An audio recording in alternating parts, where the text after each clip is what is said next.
আমি চায়না গিয়েছি, মানুষ ইসলাম না আমি শুনিনি। আমি চায়নায় ইয়ানতাই গিয়েছি। কোথায়? ইয়ানতাই, বিশাল বড় প্রদেশ। এখন খাবার দাবার খাবো, হালাল এই ওয়ার্ড, এই শব্দ যত জনকে জিজ্ঞেস করছি, সুবহানাল্লাহ, আউযু বিল্লাহি মিনাশ শাইতানির রাজিম,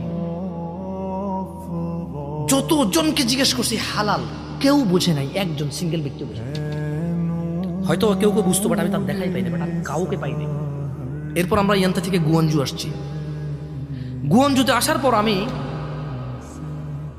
মানে সকাল মালয়েশিয়া থেকে আসলে ওই চায়না ফ্লাইটে যাওয়ার পরে তারপরে ইয়ান্তাইতে নেমে বেশিক্ষণ অপেক্ষা করে নিয়ে আমরা এয়ারপোর্টে কিছু খাওয়ার জন্য চেষ্টা করছি, কিছুই পাই নাই।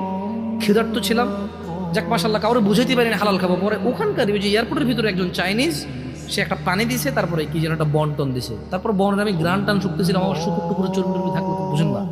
পর আমি জিজ্ঞেস করতেছিলাম তার যে পিক টিকের কিছু আছে কিনা এই জায়গায়। হ্যাঁ, বললো যে না নাই, তুই নিশ্চিত। বাট তারপরে সে বোঝে নাই আমি কেন এটা অ্যাভয়েড করতেছি। সে বললো যে I don't understand why you avoid this. সে বললো যে তুমি কেন এটা অ্যাভয়েড করতেছো, সে বুঝতেছে না। পরে ওই যে যাদের কাছে, যারা আমাদেরকে রিসিভ করছে ফ্যাক্টরি ভিজিটে, ওরা এর আগে যত বাংলাদেশিরা আসতো সবাইকে একটা স্পেসিফিক রেস্টুরেন্টে নিয়ে গেছে, খাওয়াইছে। আপনি কি জানেন ওখানে ওরা হালাল মানে কি বোঝে জানেন? মানে শুকর নাই তার মানে কি?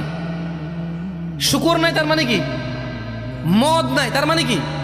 হালাল। কিন্তু যে বিসমিল্লাহ বলে জব যে করতে হয়, বিসমিল্লাহ বলে জব করতে, যেটা তোরা জানে না। এবং বাংলাদেশিরা, পাকিস্তানিরা, ইন্ডিয়ানরা, সৌদিরা, কুয়েতিরা, এই পুরো পৃথিবীর সমস্ত মুসলিম আমরা অপারগ হয়েছি। আমরা ওদের কাছে গিয়েছি, কিন্তু আমরা ওদেরকে বুঝাইতে পারি না যে ইসলামে বিসমিল্লাহ বলে আল্লাহর নাম ব্যতীত যদি কোনো পশু জবাই করা হয় তা খাওয়া যাবে না।